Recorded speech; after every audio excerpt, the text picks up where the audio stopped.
Hello my dear student, welcome back to my YouTube channel Subhash study centre. 2024 board परीक्षा की धुआंधार तैयारी करने वाले जितने भी मेरे प्यारे बच्चे कक्षा 10 के विद्यार्थी हैं, आप सभी का पेपर चित्रकला का आप सभी जानते हैं 6 मार्च को है।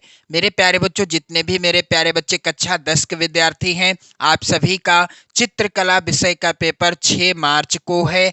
और 6 मार्च को जब आप पेपर देने जाओगे तो पेपर का पैटर्न जो रहेगा सेम इस मॉडल पेपर जैसा रहेगा। जैसा कि यहाँ पर मैं आपके लिए मॉडल पेपर लेकर के आ चुका हूँ। प्रश्न पत्र यानी प्रतिदर्श प्रश्न पत्र 2023-2024 चित्रकला केवल प्रश्न पत्र कक्षा 10 के विद्यार्थियों के लिए। मेरे प्यारे बच्चों, पेपर का पैटर्न सेम ही रहेगा और यहाँ से प्रश्न भी आपकी परीक्षा में पूछे जाएंगे, तो आप इस मॉडल पेपर को जरूर तैयार कर लो। यदि आप भी 70 में से 70 अंक लाना चाहते हैं तो आप इस मॉडल पेपर को तैयार कर लेना। मेरे प्यारे बच्चों, आप सभी की धुआंधार तैयारी करा रहा हूं मैं इस चैनल पर, जो कि आप हिंदी विषय की, यदि आप हिंदी विषय की तैयारी करना चाहते हैं, सामाजिक विज्ञान विषय की तैयारी करना चाहते हैं, या फिर गृह विज्ञान या चित्रकला विषय की तैयारी करना चाहते हैं, तो आप लोग चैनल को जरूर सब्सक्राइब कर लो। मैं आपसे स्पष्ट बात बताना चाहूंगा कि आप मेरे सहारे मत रहना कि सर आप अंग्रेजी की तैयारी करा दो, विज्ञान या गणित की। मेरे प्यारे बच्चों, मैं इसके लिए क्षमा प्रार्थी हूं। मैं जिन विषयों की तैयारी करा रहा हूं इस चैनल पर, उन विषयों को मैंने आपको बता दिया है। हिंदी विषय, सामाजिक विज्ञान विषय, गृह विज्ञान विषय और चित्रकला विषय, इन विषयों की तैयारी मैं करा रहा हूं 2024 की बोर्ड परीक्षा के लिए।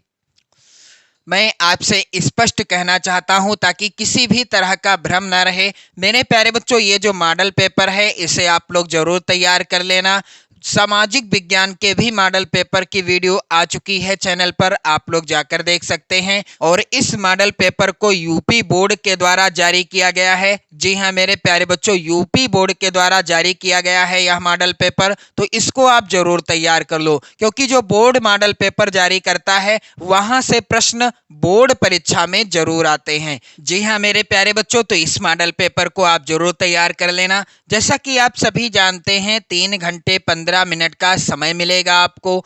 पेपर का पूर्णांक रहेगा 70 अंकों का। पेपर का पूर्णांक कितना रहेगा? 70 अंकों का रहेगा। नोट यहाँ पर लिखा है, प्रारंभ के 15 मिनट परीक्षार्थियों को प्रश्न पत्र पढ़ने के लिए निर्धारित हैं। यानी 15 मिनट आपको पेपर पढ़ने के लिए दिए जाएंगे। यानी 3 घंटे का समय आपको मिलेगा प्रत्येक पेपर में और 15 मिनट का समय आपको मिलेगा पेपर पढ़ने के लिए प्रत्येक विषय के पेपर को। मेरे प्यारे बच्चों, जिस दिन जिस विषय का पेपर होगा उसमें आप 15 मिनट पेपर को पढ़ने के लिए पाएंगे और 3 घंटे का समय आपको मिलेगा पेपर को सॉल्व करने के लिए। तो मेरे प्यारे बच्चों, यहाँ पर आप लोग ध्यान दीजिएगा, निर्देश दिए गए हैं। पहला निर्देश है, अपना अनुक्रमांक दिए गए ड्राइंग शीट के कवर पेज पर स्पष्ट अंकों एवं शब्दों में लिखिए। जो भी आपका रोल नंबर है उसे आपको अपनी ड्राइंग शीट पर अच्छे से लिखना है। कैसे? अंकों में भी और शब्दों में भी। तथा केंद्र व्यवस्थापक की हस्ताक्षर युक्त मुहर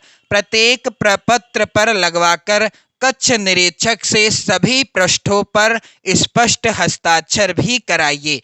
और इन निर्देशों का आप सभी को पालन करना है। इन्हीं निर्देशों के अनुसार ही पेपर को सॉल्व करना है। मेरे प्यारे बच्चों, दूसरा है निर्देश, प्रश्न पत्र का खा और गा 3 खंडों में विभक्त है।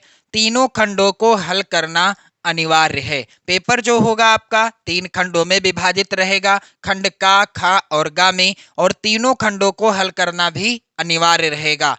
खंड का के अंतर्गत मेरे प्यारे बच्चों, यहाँ पर आप लोग ध्यान दीजिएगा, इस खंड में आलेखन कला अथवा प्राविधिक कला के प्रत्येक के 20 बहुविकल्पी प्रश्न हैं, जिसमें से किसी एक के 20 बहुविकल्पी प्रश्नों के उत्तर देने हैं। खंड का के अंतर्गत आलेखन कला और प्रावैधिक कला दोनों के 20-20 प्रश्न देखने को मिलेंगे, जिसमें से आपको किसी एक के 20 प्रश्नों को हल करना है। और आपके द्वारा आलेखन कला अथवा प्रावैधिक कला में से जिस भाग का चयन किया गया हो उसे OMR शीट पर अवश्य अंकित करें। मान लीजिए आपने आलेखन कला वाले 20 प्रश्नों को सॉल्व किया है, तो OMR शीट में आपको क्या करना होगा, यहाँ पर एक कॉलम आपको दिखाया जाएगा, देखने को मिलेगा चित्रकला विषय हेतु। यदि आप आलेखन वाले प्रश्नों को कर रहे हैं, बहुविकल्पी प्रश्नों को कर रहे हैं, जो 20 प्रश्न आएंगे, तो आप आलेखन भाग के सामने, ठीक सामने जो गोला होगा, इसको आप काले पेन से काला कर दीजिएगा। और यदि आप आलेखन भाग वाले प्रश्नों को नहीं कर रहे, प्रावैधिक वाले भाग के प्रश्नों को कर रहे हैं, तो आप प्रावैधिक वाले भाग के ठीक सामने वाले गोले को काले पेन से काला कर दीजिएगा। ठीक इसी तरह से आपको यहाँ पर भी क्या करना है, चित्रकला विषय हेतु चिन्ह लगाएं। यानी आलेखन भाग के लिए कर रहे हैं तो यहाँ पर, यानी जो यहाँ पर आप करोगे, इसमें जो भरोगे वही आपको यहाँ पर टिक लगा देना है। ये चीज है, इसको आपको अच्छे से समझ लेना चाहिए। यदि आप ऐसा नहीं करते, मान लीजिए आपने प्रश्नों का आंसर तो भर दिया लेकिन यहाँ पर गोले नहीं भरे, तो इसका मूल्यांकन नहीं होगा, आपके 20 नंबर बिल्कुल नहीं मिलेंगे।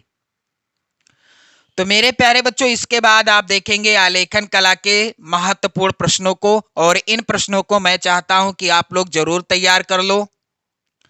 20 अंकों के प्रश्न हैं, यहां पर आप लोग ध्यान दीजिएगा। पहला है प्रश्न, यहां पर उससे पहले निर्देश दिया गया है, निम्नलिखित प्रत्येक बहुविकल्पी के 4 विकल्पों में से एक सही उत्तर को चुनिए। आलेखन कला के प्रश्न हैं, इन प्रश्नों को आप लोग जरूर तैयार कर लेना। पहला प्रश्न है मेरे प्यारे बच्चों, मुख्य रंग कितने हैं? पहला है विकल्प यहाँ पर 3, दूसरा है 2, तीसरा विकल्प है 5, चौथा विकल्प है 7। तो मुख्य रंग कितने हैं, इस प्रश्न का उत्तर क्या होगा मेरे प्यारे बच्चों? मुख्य रंग होते हैं, आप लोग ध्यान दीजिएगा, 2। मुख्य रंग कितने होते हैं? 2 होते हैं। आप लोग कमेंट करके बताइएगा कि 2 वह कौन कौन से रंग हैं जो मुख्य रंग की श्रेणी में आते हैं।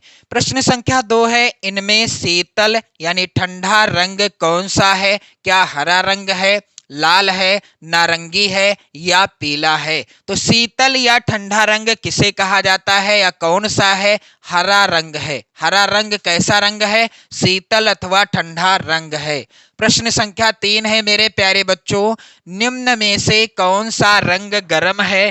पहला है विकल्प यहाँ पर लाल, दूसरा विकल्प है नीला, तीसरा विकल्प है हरा, चौथा विकल्प है धानी। तो दिए गए विकल्पों में से कौन सा रंग है जो कि गर्म है? मेरे प्यारे बच्चों, इस प्रश्न का उत्तर क्या हो जाएगा? लाल। लाल रंग की प्रकृति कैसी होती है? गर्म होती है, यानी लाल रंग गर्म रंगों की श्रेणी में आता है। हरा रंग शीतल अथवा ठंडा रंग कहलाता है। प्रश्न संख्या 4 वेरी इंपॉर्टेंट है मेरे प्यारे बच्चों। आप लोगों से रिक्वेस्ट है कि आप इन सभी प्रश्नों को अपनी नोट्स पर जरूर लिख लेना, क्योंकि ये प्रश्न आपकी बोर्ड परीक्षा 2024 में 100% पूछे जाएंगे। मेरे प्यारे बच्चों, यहाँ पर आप लोग ध्यान दीजिएगा। प्रश्न संख्या 4 है, ओस्टवाल्ड चक्र में कितने रंग होते हैं? पहला है विकल्प 8, दूसरा विकल्प है 7, तीसरा विकल्प है 6 और चौथा विकल्प है 5। तो ओस्टवाल्ड रंग चक्र में, यानी ओस्टवाल्ड चक्र में कितने रंग होते हैं? इस प्रश्न का उत्तर हो जाएगा 8। ओस्टवाल्ड चक्र में कितने रंग होते हैं? 8 रंग होते हैं। प्रश्न संख्या 5 है मेरे प्यारे बच्चों, निम्नलिखित में द्वितीयक रंग कौन सा है? पहला है विकल्प नारंगी, दूसरा विकल्प है लाल, तीसरा विकल्प है पीला, चौथा विकल्प है नीला। तो निम्नलिखित में द्वितीयक रंग कौन सा है? इस प्रश्न का उत्तर हो जाएगा मेरे प्यारे बच्चों नारंगी। कौन सा रंग है जो कि द्वितीयक रंग की श्रेणी में आता है? नारंगी रंग है। प्रश्न संख्या 6 है, तटस्थ रंग कौन से हैं? पहला है विकल्प यहाँ पर सफेद और काला, दूसरा विकल्प है नारंगी और पीला, तीसरा विकल्प है लाल और नीला, चौथा विकल्प है हरा और पीला। तो तटस्थ रंग कौन से हैं? इस प्रश्न का उत्तर होगा मेरे प्यारे बच्चों, तटस्थ रंग होते हैं सफेद और काला। सफेद और काले रंग को क्या कहते हैं? तटस्थ रंग कहते हैं। प्रश्न संख्या 7 है मेरे प्यारे बच्चों, प्राथमिक अथवा मुख्य रंग कौन कौन से हैं? पहला है विकल्प हरा, आसमानी और पीला, दूसरा विकल्प है लाल, नीला और पीला, तीसरा है विकल्प काला, सफेद, भूरा, चौथा विकल्प है नारंगी, धानी और आसमानी। तो प्राथमिक अथवा मुख्य रंग कौन कौन से हैं? इस प्रश्न का उत्तर हो जाएगा मेरे प्यारे बच्चों, प्राथमिक अथवा मुख्य रंग होते हैं लाल, नीला और पीला। लाल, नीला और पीला, ये वाला विकल्प सही हो जाएगा। प्रश्न संख्या 8 है, कौन से रंगों का माध्यम पारदर्शी होता है? दिए गए विकल्पों में से कौन से रंगों का माध्यम पारदर्शी होता है? तो मेरे प्यारे बच्चों, इस प्रश्न का उत्तर क्या होगा? जल रंग यानी वाटर कलर का, या तैल रंग का, या एक्रेलिक रंग का, या पेस्टल रंग का। तो कौन से रंगों का माध्यम पारदर्शी होता है? मेरे प्यारे बच्चों, इस तरह के प्रश्न का उत्तर हो जाएगा, आप लोग ध्यान दीजिएगा, तैल रंगों का माध्यम क्या होता है? पारदर्शी होता है, यानी तैल रंग पारदर्शी रंग होते हैं। प्रश्न संख्या 9 है मेरे प्यारे बच्चों, आप लोग इन सभी प्रश्नों को लिख लेना, वीडियो को जरूर शेयर कर देना, चैनल पर यदि नए हैं तो चैनल को भी सब्सक्राइब जरूर कर लेना। मेरे प्यारे बच्चों, प्रश्न संख्या यहां पर आप देखेंगे, प्रश्न संख्या यहां पर है 9, सफेद रंग का विरोधी रंग कौन सा है? दिए गए विकल्पों में से सफेद रंग का विरोधी रंग कौन सा है? पहला है विकल्प काला, दूसरा विकल्प है नीला, तीसरा विकल्प है आसमानी, चौथा है विकल्प नारंगी। तो सफेद रंग का विरोधी रंग कौन सा है? इस प्रश्न का उत्तर हो जाएगा काला। काला रंग सफेद रंग का विरोधी रंग होता है, और सफेद रंग का विरोधी काला रंग होता है, तो काले रंग का विरोधी कौन सा रंग होगा? सफेद रंग ही तो होगा, यानी दोनों रंग एक दूसरे के क्या हैं? विरोधी रंग हैं। प्रश्न संख्या 10 है, लाल रंग में नीला रंग मिलाने पर कौन सा रंग बनेगा? मेरे प्यारे बच्चों, लाल रंग में नीला रंग मिलाने पर कौन सा रंग बनेगा? पहला है विकल्प बैंगनी, दूसरा विकल्प है आसमानी, तीसरा विकल्प है नारंगी, चौथा है विकल्प भूरा। तो लाल रंग में यदि हम नीला रंग मिला देंगे तो कौन सा रंग प्राप्त होगा? इस प्रश्न का उत्तर होगा मेरे प्यारे बच्चों बैंगनी। लाल रंग में नीला रंग मिलाने से बैंगनी रंग मिलेगा, यानी बनेगा। प्रश्न संख्या 11 है मेरे प्यारे बच्चों, वेरी इंपॉर्टेंट, पीले रंग में लाल रंग मिलाने पर कौन सा रंग बनेगा? पहला है विकल्प नारंगी, दूसरा विकल्प है धानी, तीसरा विकल्प है बैंगनी, चौथा विकल्प है आसमानी। तो पीले रंग में लाल रंग मिलाने पर कौन सा रंग बनेगा? इस प्रश्न का उत्तर होगा मेरे प्यारे बच्चों नारंगी। यदि हम पीले रंग में लाल रंग मिला दें तो हमें कौन सा रंग प्राप्त होगा? उत्तर हो जाएगा नारंगी रंग। प्रश्न संख्या 12 है, यहाँ पर द्वितीयक रंग कितने होते हैं? पहला है विकल्प 6, दूसरा विकल्प है 2, तीसरा विकल्प है 10, चौथा है विकल्प 3। तो द्वितीयक रंग कितने होते हैं? इस प्रश्न का उत्तर होगा मेरे प्यारे बच्चों, द्वितीयक रंग होते हैं 6 प्रकार के। प्रश्न संख्या 13 है मेरे प्यारे बच्चों, आप लोग ध्यान देंगे, पीले रंग का विरोधी, यहां पर क्या होगा? विरोधी होगा। पीले रंग का विरोधी रंग कौन सा है? पहला है विकल्प नीला, दूसरा विकल्प है सफेद, तीसरा है विकल्प हरा और चौथा विकल्प है धानी। तो पीले रंग का विरोधी रंग कौन सा होता है? मेरे प्यारे बच्चों, इस प्रश्न का उत्तर हो जाएगा पीले रंग का विरोधी रंग होता है नीला। प्रश्न संख्या यहां पर आप देखेंगे 14, जो कि सबसे इंपॉर्टेंट प्रश्न है और सबसे आसान प्रश्न है 2024 की बोर्ड परीक्षा के लिए। इंद्रधनुष में कितने रंग होते हैं? आप लोग ध्यान दीजिएगा, इंद्रधनुष में कितने रंग होते हैं? क्या 7 होते हैं, 8 होते हैं, 9 होते हैं या 10 होते हैं? तो इंद्रधनुष में कितने रंग होते हैं? इस प्रश्न का उत्तर होगा इंद्रधनुष में 7 रंग होते हैं। आपने बचपन में कविताओं में भी पढ़ा होगा। प्रश्न संख्या यहाँ पर 15 है, कला शब्द किस भाषा का है? मेरे प्यारे बच्चों, यहाँ पर आप लोग ध्यान दीजिएगा, कला शब्द किस भाषा का है? तो यहाँ पर आप लोग ध्यान देंगे, क्या संस्कृत भाषा का है, या हिंदी भाषा का है, या फिर मेरे प्यारे बच्चों फारसी भाषा का है, या फिर यहाँ पर पाली भाषा का है? तो कला शब्द किस भाषा का है? इस प्रश्न का उत्तर क्या होगा मेरे प्यारे बच्चों? कला शब्द संस्कृत भाषा का है। किस भाषा का? संस्कृत भाषा का है। प्रश्न संख्या मेरे प्यारे बच्चों यहाँ पर आप लोग ध्यान दीजिएगा। प्रश्न संख्या है 16।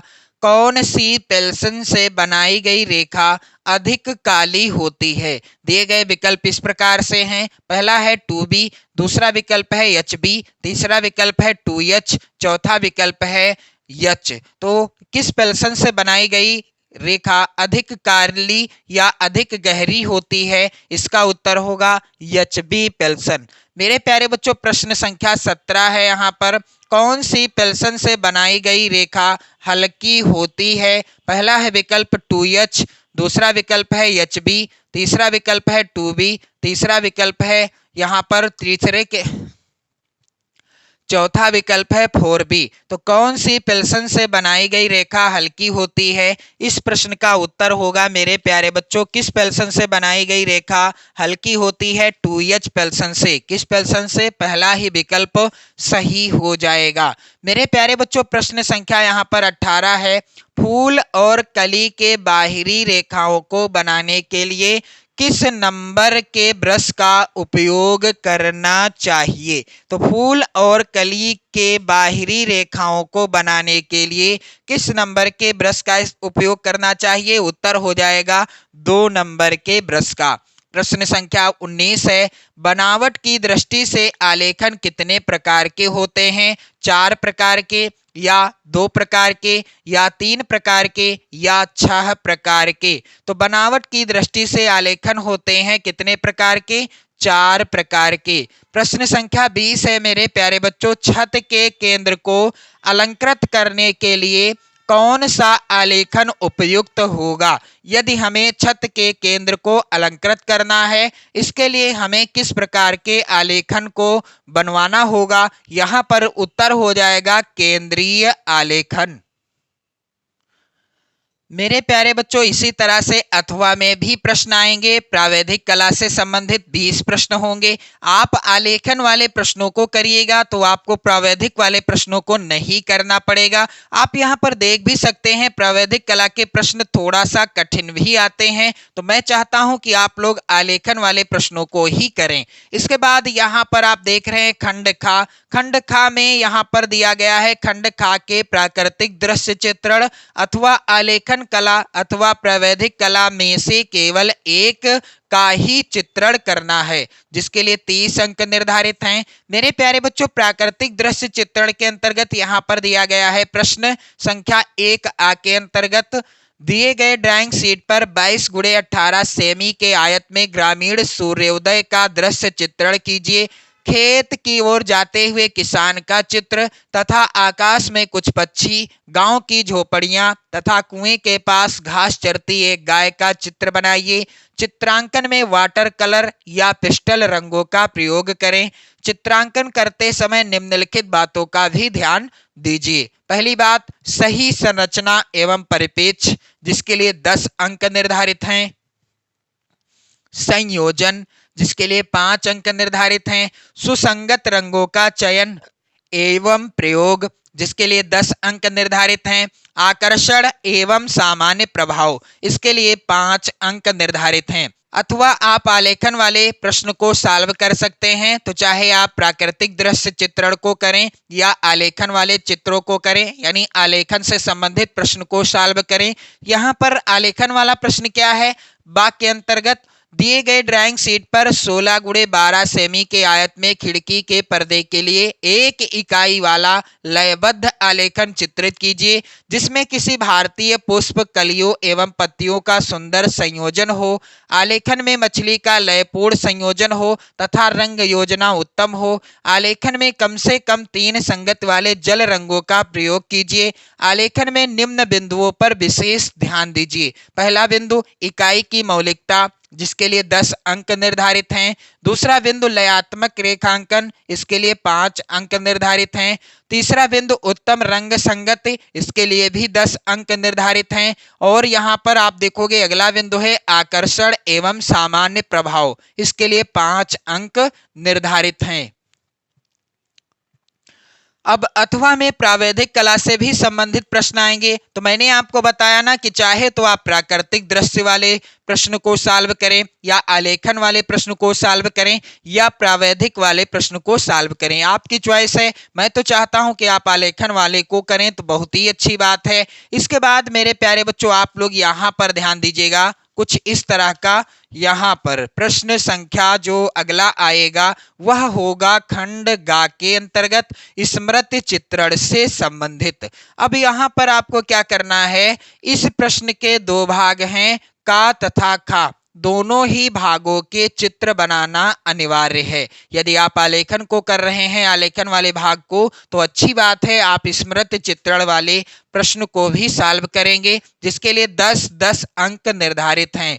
पहला है यहाँ पर प्रश्न, निम्नलिखित में से किसी एक का स्मृति चित्रण पेंसिल के माध्यम से बनाइए, चित्र की माप 15 सेंटीमीटर से कम ना हो। तो यहाँ पर क्या क्या दिया है, यहाँ पर विकल्प के रूप में पत्तियों सहित आम बनाना, या फिर पत्तियों सहित अनार बनाना, या पत्तियों सहित मूली या लौकी का चित्र। तो आप किसी का चित्र बना सकते हैं। आप यहाँ पर ध्यान दीजिएगा, ये चित्र हर बार बोर्ड परीक्षा में पूछे जाते हैं, तो इनका आप लोग अभ्यास कर लो, 2024 में भी यही पूछे जाएंगे।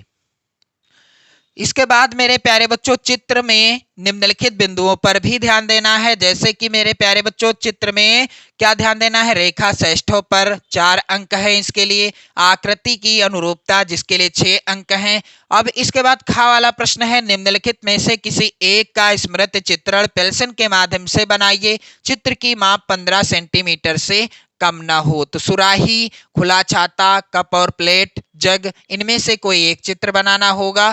चित्र में निम्नलिखित बिंदुओं पर भी ध्यान देना है। जैसे रेखा षष्ठों 6 अंक के लिए है, रेखा षष्ठों के बाद आकृति की अनुरूपता भी 6 अंक के लिए है। तो अथवा में यहाँ पर है, या तो आप स्मृति चित्रण वाले प्रश्नों को कर लें, या अथवा में भारतीय चित्रकला के प्रश्नों को करें। तो इनको आप मत करिएगा, ये सबसे ज्यादा आसान रहेंगे आप सभी के लिए। तो इस तरह का पेपर आएगा आपकी बोर्ड परीक्षा 2024 का। आप लोग वीडियो को ज्यादा से ज्यादा शेयर कर दें, लाइक कर दें, अपने प्यार भरे कमेंट भी करते रहें, पढ़ते रहें, मस्त रहें, स्वस्थ रहें। जय हिंद।